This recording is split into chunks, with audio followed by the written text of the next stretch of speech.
So they're going to get their clothes out when they're in their wheelchair, set them next to their bed where they can reach them.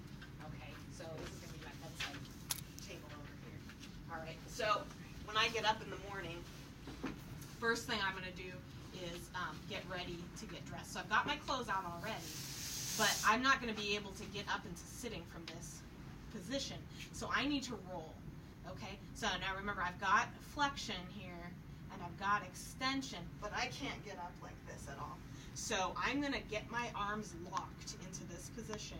I'm going to use arm momentum, because I've got shoulder, remember. I'm going to use arm momentum and head momentum to get myself rolled. So you're going to have your patient turn their arms out, bring their arms up, and they're going to use their whole head-shoulder complex to roll like this. So it usually takes about 3, but they'll get into position and roll. Okay, now some will go all the way down to their belly. I prefer to teach to go halfway into this position. And from here, you're going to get up onto your elbows.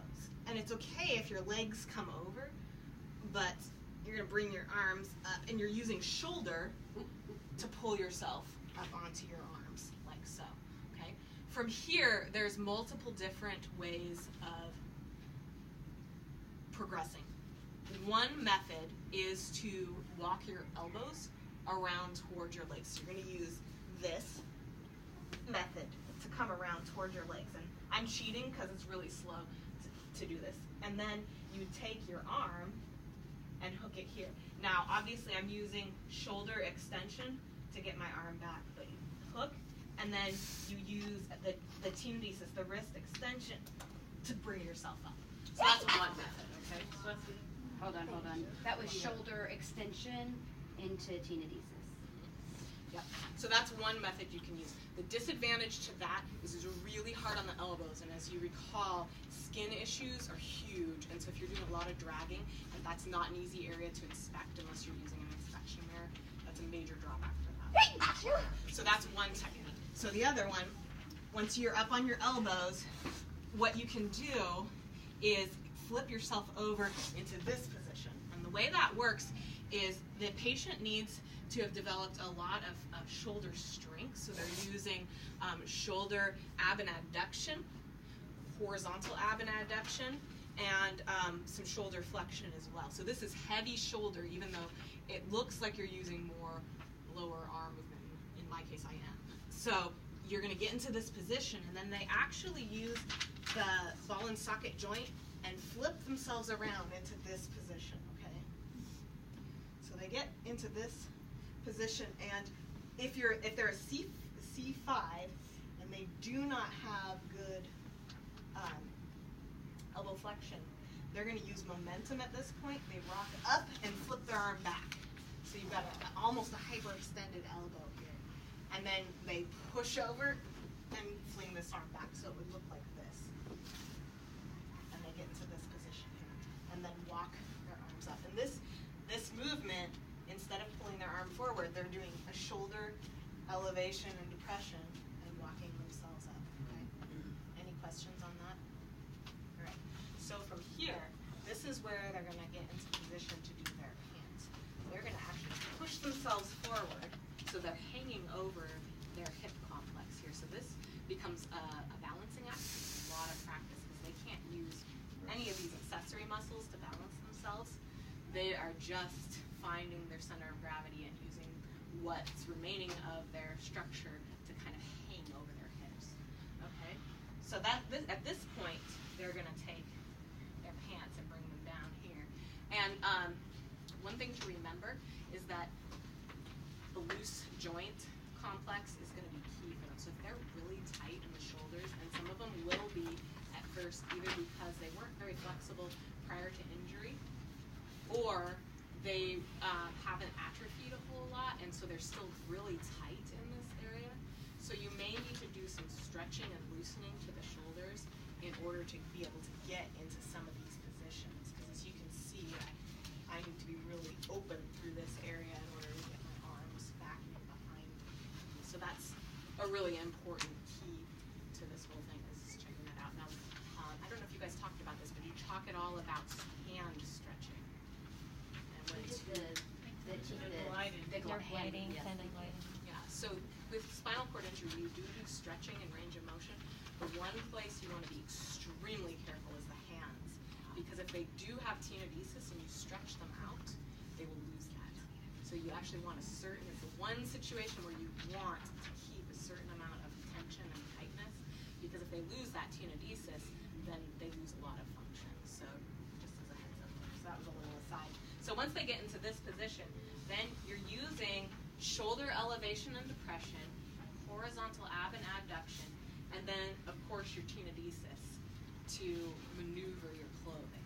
And there's one other thing that you get a weak amount of at C6. Anyone remember what it is? The thumb opposite. Your gaming tools here. Oh wait, not gaming. Your addressing tools here. So you've got a little bit of thumb movement here at this point. And that's huge for what you're trying to do. So they're going to take the hands. I forgot to unbutton my pants. All right. I had a pair of my husband's sweats all set and ready to go, and I left them sitting by the door. I just, so what is it? It's not thumb abduction, it's just thumb movement? Thumb movement. Yeah, a little bit of thumb movement. Extension. It's weak, though. It's not real strong. Okay, so they're going to take their pants. Most people do best if they get both hands in there and kind of use their lack of balance to throw it forward over their feet. And again, you need really loose hamstrings in order to do that.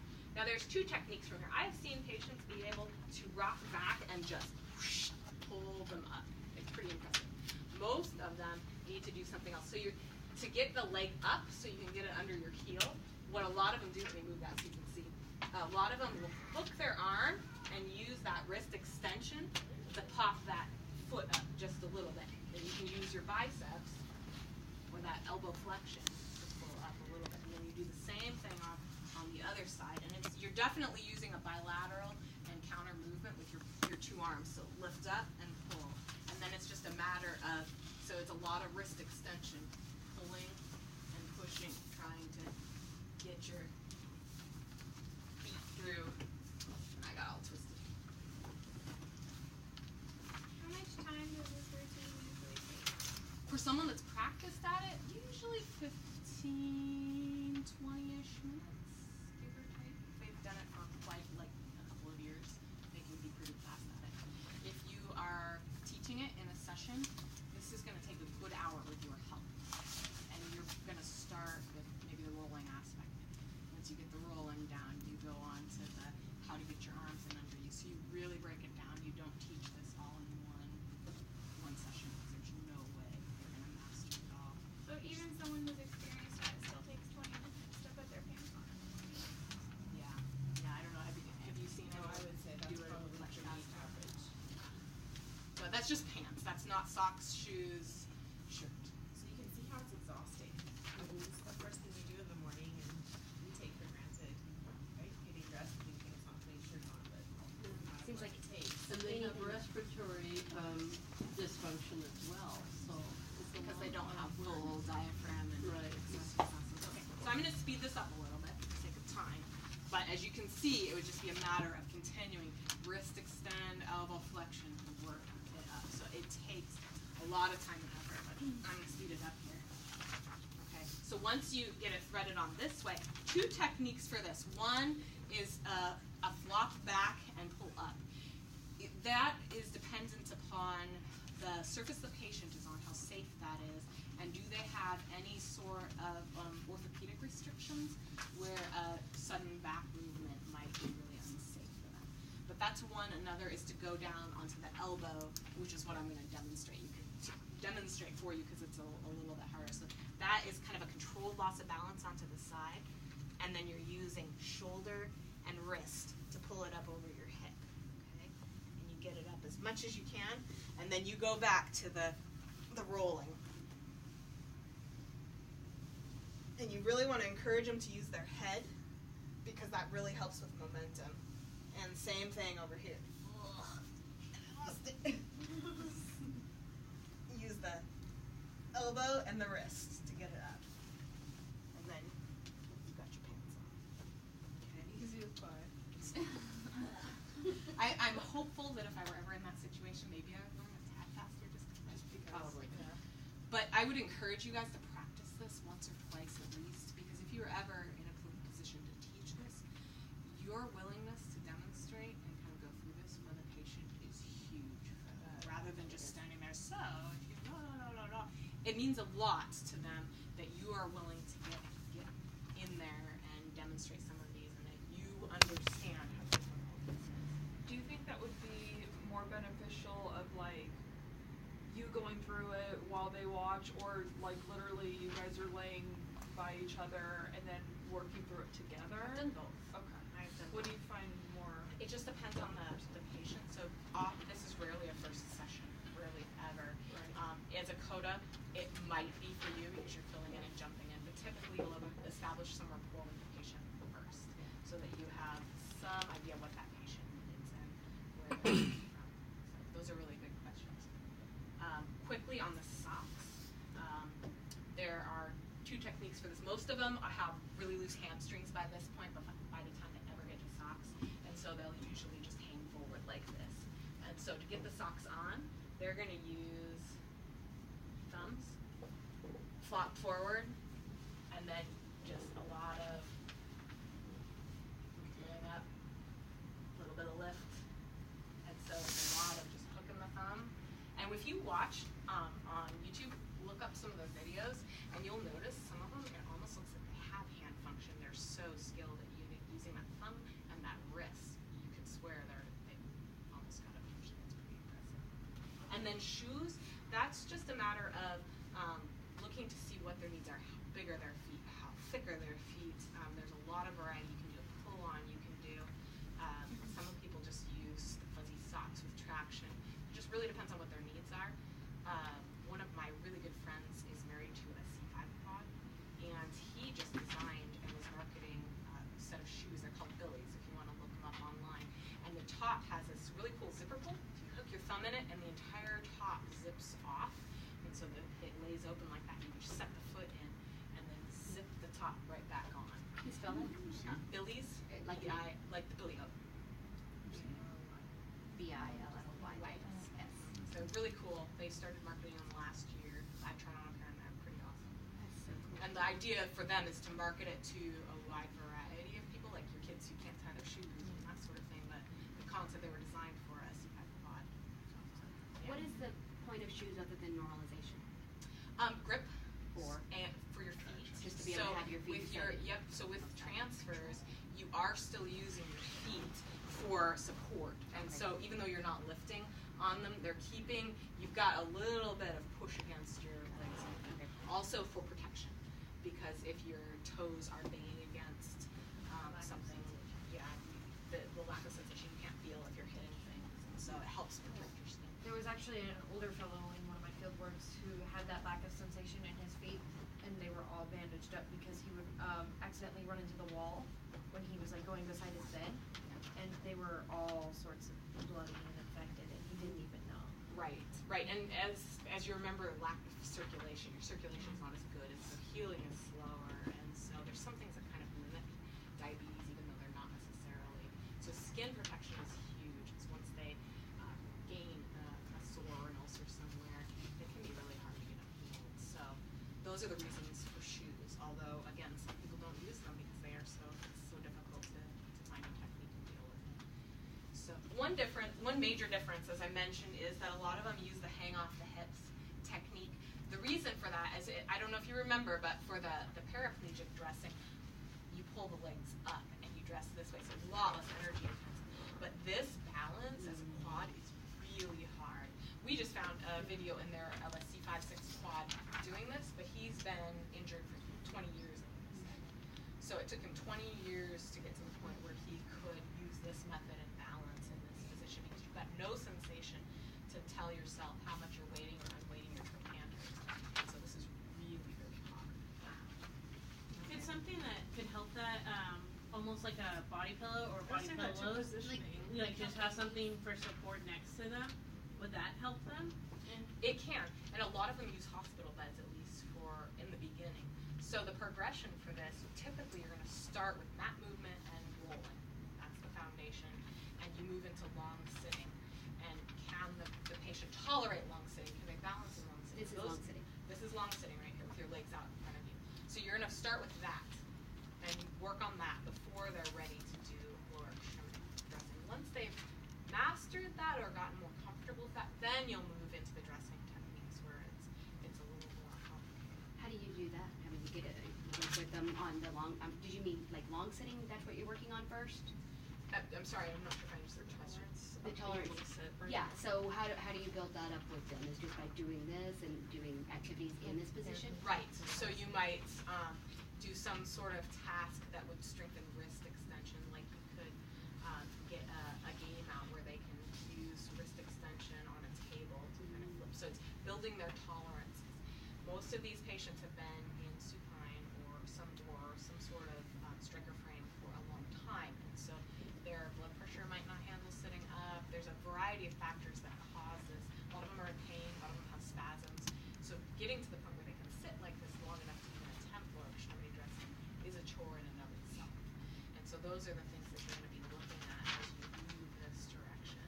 So even though you might not be ready to jump into lower extremity dressing for a couple of months, eventually you'll get there, and you'll want to always keep that in mind as you're picking functional tasks and as you're working with them to try to help move them in that direction. So if this is something that'll take months to build up to get to the dressing, and you're working on sitting and activity tolerance or other strengthening, is that something that you'll be doing at the hospital and an inpatient rehab then? Are they there that long? In an inpatient rehab, it depends on the facility, but a lot of times, yes. We had a couple quads that we had before. They weren't supposed to be there that long. There were other factors, but we had one for 4 months, which is What's the average? typically in an inpatient rehab, 4 to 6 weeks, and then you move them to a skilled nursing facility or some sort of other rehab, and there they could be there months to years, depending on the situation. Real quickly, I'm going to show you shirt. It's very, very, very similar to the other techniques you're using, and then because I want to make sure that you guys get a chance to try these techniques as well. I want to show you a couple of techniques for handling somebody that is applied while you're working with these things. So for shirt, you're going to use the same basic concept that you've done before, where you use that wrist extension to flip open the shirt, and you're going to use shoulder abduction to get your arms in. And they can actually do this. And then use that thumb and the wrist extension to hook and pull over. And I'm not going to do it the whole way. Then to get it down, if they are able to balance and sit, it's a lot easier. A lot of them will do kind of a shimmy thing to get it down. In a wheelchair, it's a lot harder. They'll hook and pull forward and try to push it down, but in a wheelchair with a back, it's a lot harder. So encourage your patient to eventually get here. But once they've learned the technique is when they'll start moving away from using a hospital bed. A lot of them will use an elevated hospital bed to start out with, and then wean themselves off of that. Because the goal long term would be to be able to dress anywhere, so you don't need adaptive equipment, but it's a process to get there. So, Chris or Keeper, can I borrow one of you? Yeah.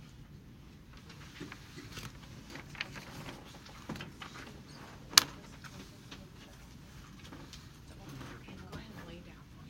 I'm going to go in supine.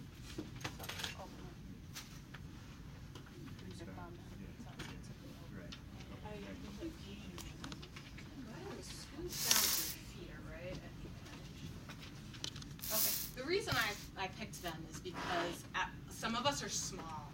When you're big, handling a small person, it's a lot easier to figure out how to adapt to that. If you're small, handling a big person, it takes a lot more skill and technique. And with a quad, obviously they're going to need a lot of handling or facilitation as you work with them. So I just want to show you a couple little tricks for how to position yourself and then to help facilitate these pieces when they can't do it.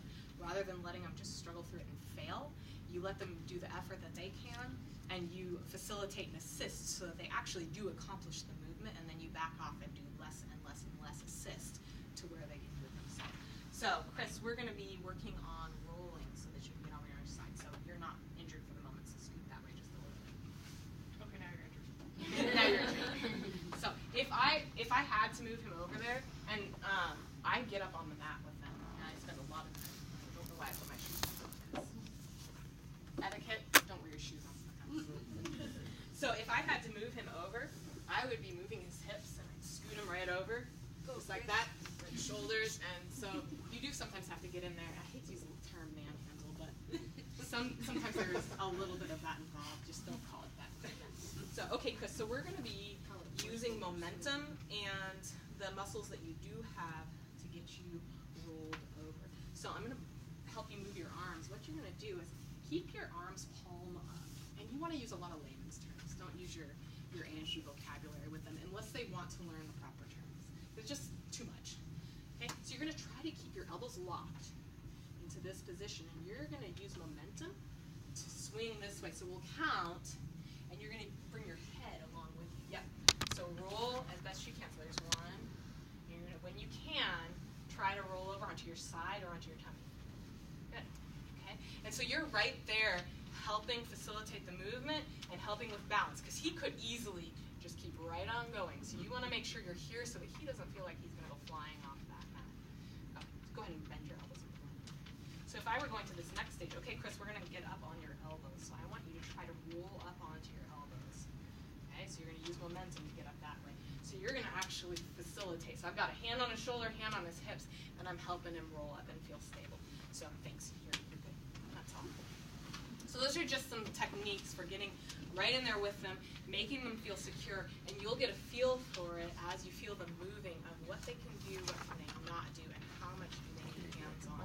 It also depends on the confidence level of the patient. Are they terrified of falling or not? And so you'll want to be really, really sensitive to that, because if they do have a fall in therapy, not only is that really bad for you, them, and the facility, but it also destroys their confidence. And so getting to that next level is going to take them a lot longer. So you want to really help them to feel secure and confident in what they're doing. So if you have an ornery patient, don't push them. It depends. It depends on why they're ornery. I've had a few that were very ornery. But practice the techniques. If you do end up in a facility where you do a lot of spinal cord injury, I really encourage you to go to a weekend-long spinal cord injury conference. You'll learn a lot of techniques. You'll get to do a lot of hands-on demonstration. Pretty awesome. It's truthfully my favorite population to work with. I got to be honest. My favorite patient ever was a lady that was 8 months pregnant and had a C8 level injury from falling down the stairs, and she did really, really well. But she was in rehab for a long time, and it was pretty amazing how much independence she gained and how much we were able to prep her for motherhood, which is not easy when you don't have all the muscles and you're now wheelchair-bound. So some things to consider, and we're going to move into, I could answer questions all day, but so we have plenty of time for it, move into the return demonstration. So what I want you to do, we can move this